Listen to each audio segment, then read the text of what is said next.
Vitamin C is naturally found in our skin, and in our skin, vitamin C actually acts against all the free radicals which are caused because of UV damage, and it helps your skin to heal from the inside. So the logic behind skincare and vitamin C is that if these are the benefits that we are getting from vitamin C inside our skin, if we apply it topically, we would also get the similar benefits of being an antioxidant, of repairing UV damage. But there is a huge difference between vitamin C that is inside your skin and vitamin C that we apply topically. We are going to discuss all of that, because if the formulation is not good, then you're actually wasting your money on a vitamin C serum.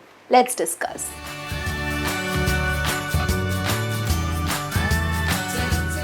Hello to all the wonderful humans. How are you guys doing? I hope you guys are doing well and welcome. I am Aboli and I make science-based skincare and hair care videos. If you are interested in that space, then consider subscribing to my channel. In today's video, we are going to discuss everything about vitamin C, like the pure form of vitamin C, that is L-ascorbic acid, all of its derivatives, and then we're going to discuss about a few product recommendations, serum recommendations, and also about the new launches that we are seeing in the vitamin C category.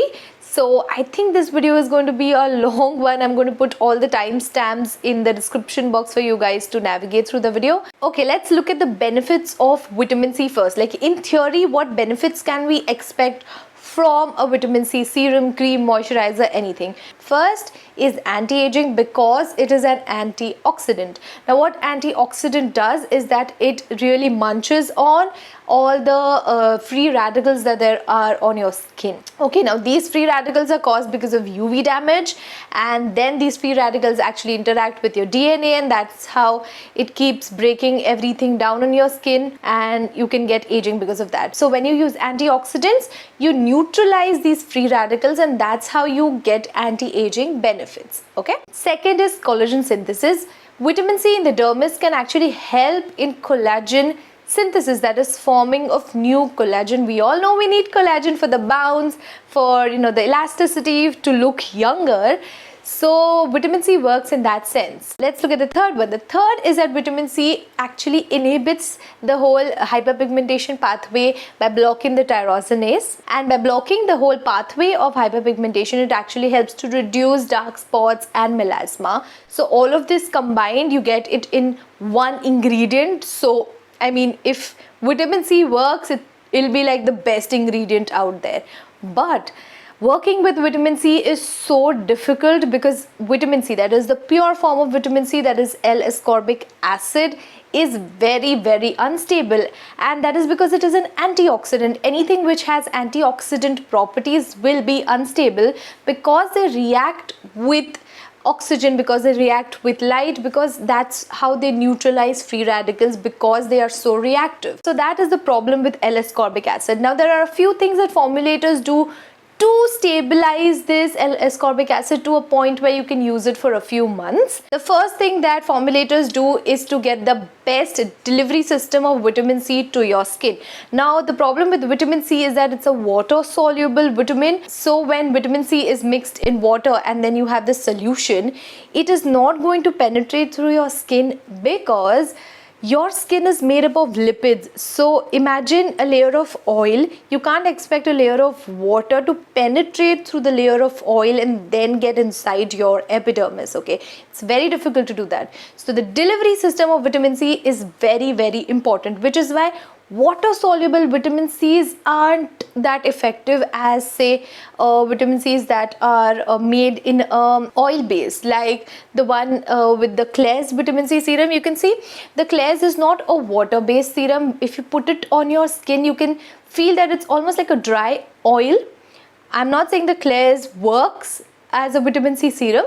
All I'm saying is the formulation is such that it is made in oil, and when vitamin C is mixed with lipids, it gets absorbed in your skin better, because your skin is also a layer of fat.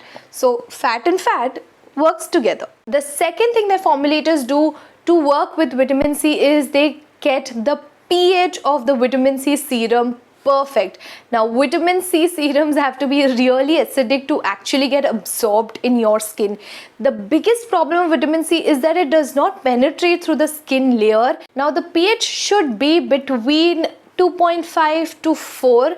This can be really acidic for some people and can cause a little bit of irritation. That is why I've seen so many people complaining that vitamin C can give you a little bit of the itchy feeling. They can also make your skin a little dry, and that is because the pH of the serum can get really acidic, and it has to be acidic so that it gets absorbed in your skin properly. Once it gets absorbed in your skin, like L-ascorbic acid, the pure form of vitamin C, it will give you all the benefits that you want from a vitamin C serum. Also, if you use the vitamin C serum like L-ascorbic serum for a longer period of time, like there was a study I read which was done on a period of 6 months, and after 6 months they did see reduction in fine lines and wrinkles. When the duration is increased, you can actually get a few anti-aging benefits as well. There is another problem with vitamin C that I have been reading. The absorption of vitamin C inside your skin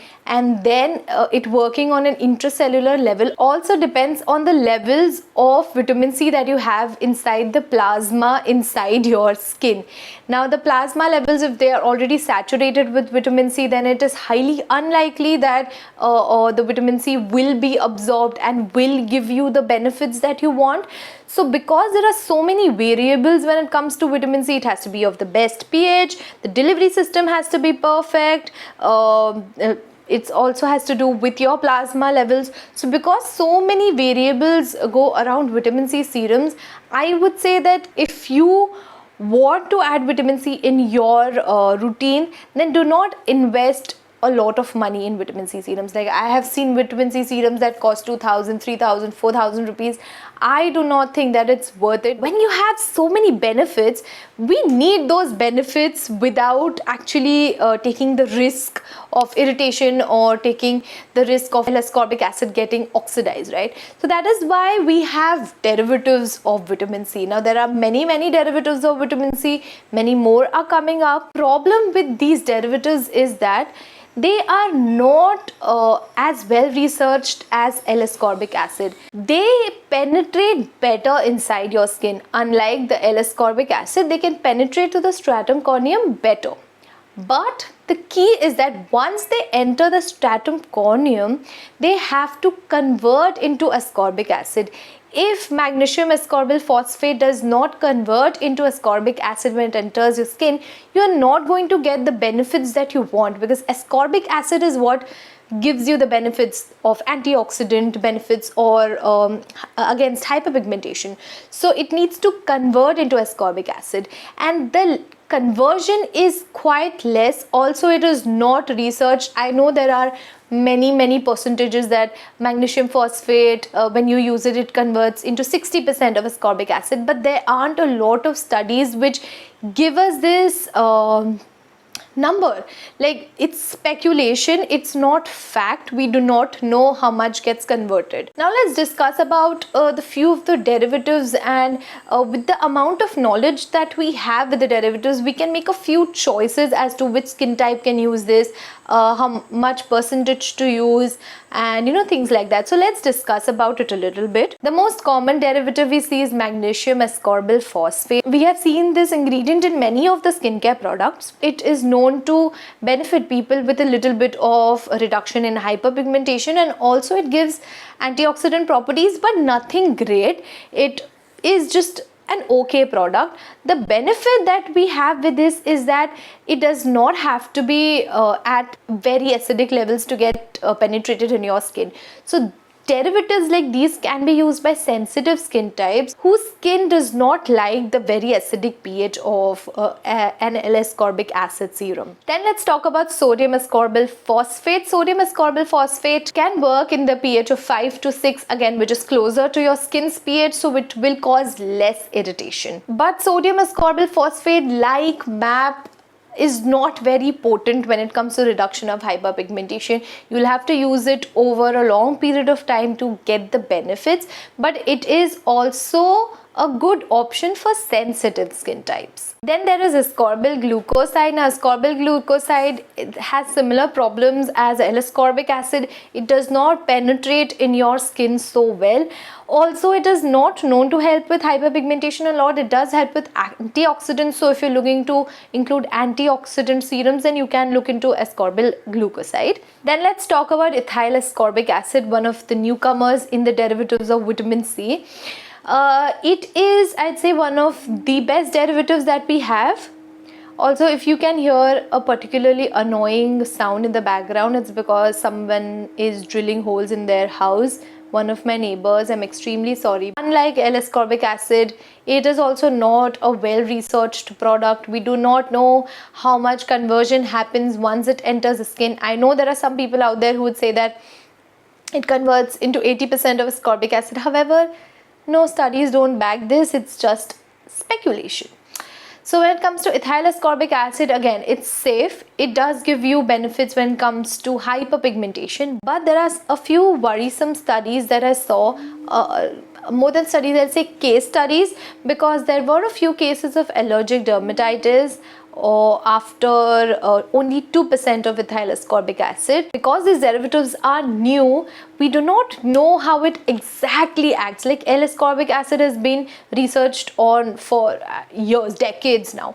But with these derivatives, because they are new, we are sort of like the guinea pigs when it comes to the usage of these derivatives.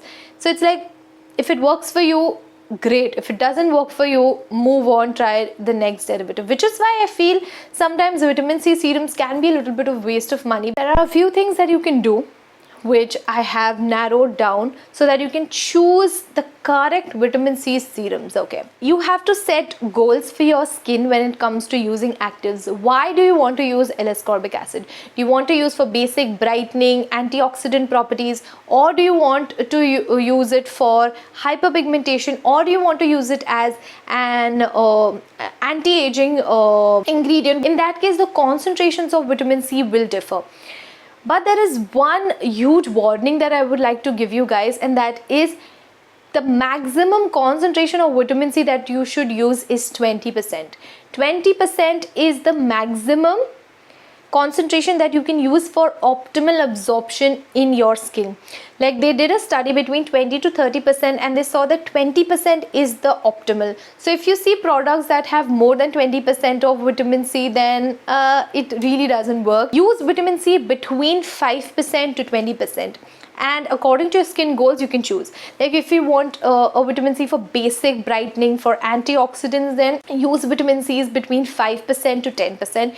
If you want vitamin C's to work on your hyperpigmentation, then use vitamin C's that are between 10 to 20%, because that is when you are going to get the benefits, the hyperpigmentation benefits from vitamin C. The second is, if you are using a vitamin C serum, then look for other antioxidants in the serum. It's always great to have vitamin E or ferulic acid with your L-ascorbic acid, because it actually helps to stabilize your L-ascorbic acid a little bit. And even if your L-ascorbic acid is not functioning at its optimal level, you have other antioxidants like vitamin E, like ferulic acid, which will give you the benefits.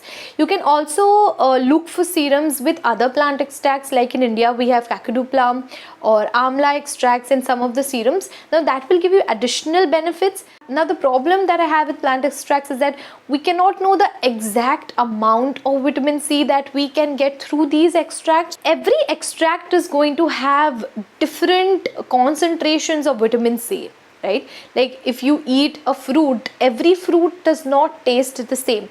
The chemical composition does change a little bit. The range, like we can have a range, like it has 5 to 10% of vitamin C, but we can never guarantee that every extract is going to have 6% or 7% of vitamin C. That is where extracts fall short. The next thing is, use your vitamin C in the morning. I mean, there is so much fear mongering when it comes to vitamin C. I don't understand why. There have been plenty studies when it comes to vitamin C that when you use it in the morning with sunscreen, it will give you the optimal protection against the sun's radiation. When UV rays fall on your skin, you get free radicals. Okay, now what sunscreen does, it blocks your skin from the UV rays. But some UV rays can penetrate inside your skin and still cause these free radicals. So to fight with these free radicals, you need vitamin C, because sunscreen is not going to fight with free radicals. It will stop UV rays from forming free radicals. Okay, so what you need is an antioxidant which will work against these free radicals, and a sunscreen which will protect all the UV rays. So vitamin C plus sunscreen will give you the best results ever from UV damage and anti-aging benefits that you want. So use your vitamin C in the morning. Also, when it comes to vitamin C, as I have said, delivery system matters the most. So there are two things that you need to do. When it comes to water-based vitamin C serums, I would say finish it off as quickly as you can, or I would say make your own serum. Now when I say make your own serum, I mean make it with L-ascorbic acid powder. Now the ordinary L-ascorbic acid powder, I have been using it for maybe 2-3 years now. Half the tub is still there, and because it's a powder and it's not in a solution, it actually remains in the stable state, and that is what I love about L-ascorbic acid powders. You can just add it in a moisturizer, in a serum, you can use it, you can add it with your body lotion, and you will get the benefits because you're getting fresh ascorbic acid. So there aren't any problems of oxidation or breaking down of vitamin C before it touches your skin. But the problem with this is that because you're going to do it at home, first of all, you have to check the pH, because if the pH is haywire, it's not going to get absorbed in your skin. And second, the concentration of vitamin C will vary every time you create these solutions with vitamin C. So what I recommend is the one that Lab Muffin Beauty does. She makes her own vitamin C serum. That is the best way you can get benefits of vitamin C. Also, what you can do with that is you can control the concentration. You can make 5% of L-ascorbic acid if you want, and then use that and make new batches every time. You do not have to opt for other derivatives which we don't know would work for your skin or not. Also, let's talk about skin types and vitamin C. I've seen so many people complaining, like so many people with dry skin complaining that their skin gets drier with vitamin C. I read a few studies on this, and there is such conflicting evidence. Some of the studies actually say that vitamin C is a great actor for dry skin because it helps in building of the lipid barrier. So it's a barrier friendly ingredient. It helps in building of the barrier, and in turn it helps in reduction of transepidermal water loss. So it actually helps dry skin. But there have been other studies which actually say that vitamin C can dry out your skin. So because there is such conflicting evidence, I would say go by the feel of the vitamin C on your skin, because formulation also matters so much with vitamin C. Every vitamin C is different with the different derivatives, with different delivery systems that it has. When it comes to dry skin, I would recommend using like these dry oil formulas. Also, I would like to quickly talk about nutritional supplements and vitamin C. Now, nutritional supplements is something that you take orally, and anything that you take orally should be done only after you consult with a doctor. So there have been studies where they have seen that nutritional supplements of vitamin C can actually increase the level of vitamin C in your skin. So there is a definite correlation between nutritional supplements of vitamin C and vitamin C in your skin, but I will not recommend that you have vitamin C tablets for this reason. Let's discuss about some vitamin C serums in India.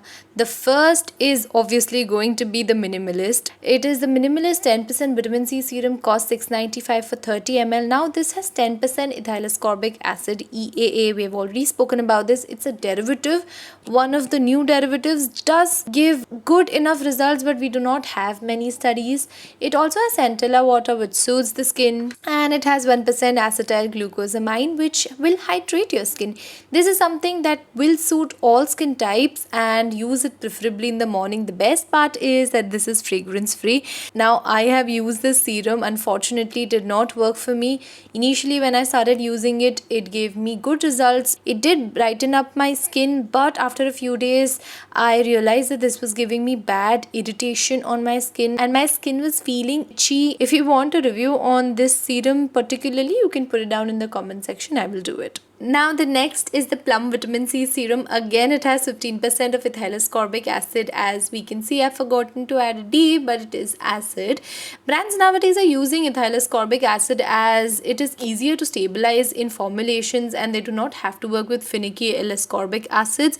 So EAA is a great option for brands, but I still think that when you have an option of L-ascorbic acid where you can create it at home, using EAA is just losing out on the opportunity. Now, if you have sensitive skin, then you can definitely look into it. Plum One also has Japanese mandarin and kakadu plum extracts, which will give you additional antioxidants, and is also fragrance free, which is a great move by Plum. Again, with this product, if you want a review, please put it down in the comment section. I haven't bought the product, but if you want, I will buy and review it. Then let's talk about the next new launch, and that is the Lakme 9 to 5 Vitamin C Serum. This is exactly from their website. It is written that they have revolutionary lightweight formula that is enriched with richest known source of vitamin C, and that is kakadu plum.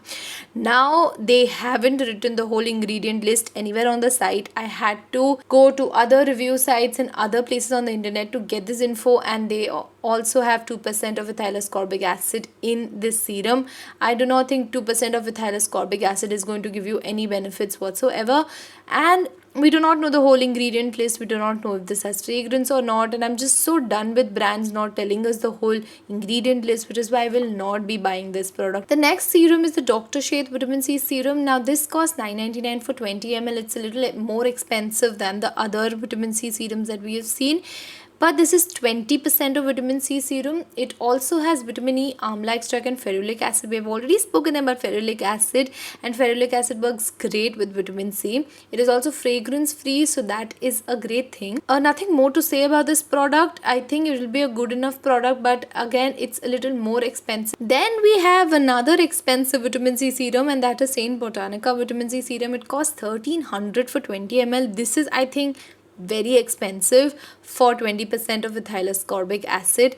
Now again, we do not have the full ingredient list with this product, but we know that it has bergamot essential oil, and out of all the essential oils out there, bergamot is the worst one. I already have a video on essential oils where I've discussed about bergamot essential oil, and it shouldn't touch your skin. Again, I will not be buying this product. Then we have True Derma Vitamin C Serum. It costs $1,500 for 20 ml. Again, expensive product. Because it was from True Derma, I thought it'll be a great product to review, but we do not have the full ingredient list. We do not even know which type of vitamin C they have used. They've only written stabilized vitamin C. As a customer, I would like to know the ingredients before I buy the product and not after I get the product. So it's very sad, but we know that it has fragrance in it, so again, I'll say a hard pass considering it cost 1,500 rupees. Then let's talk about the Klairs Vitamin C Serum. It costs 1,400 for 35 ml. Now this is a cult favorite for many people.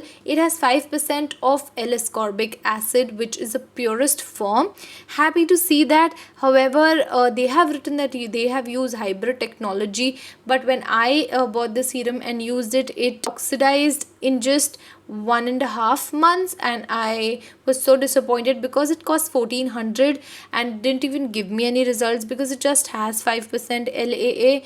It has other antioxidants, which is a good addition, but it also has essential oils in it, but I'll say the essential oils are quite low in the ingredient list. Then we have the Dermaco 20% vitamin C serum. Now this costs $8.99 for 20 ml, and it has 20% of ethyl ascorbic acid, again the new derivative, and ferulic acid. So all of this together looks good, but it has fragrance, so everything just goes down. I just hope that Dermaco starts making products which are fragrance free, like their sunscreen. I hope you guys liked it. If you did, then please don't forget to click the like button.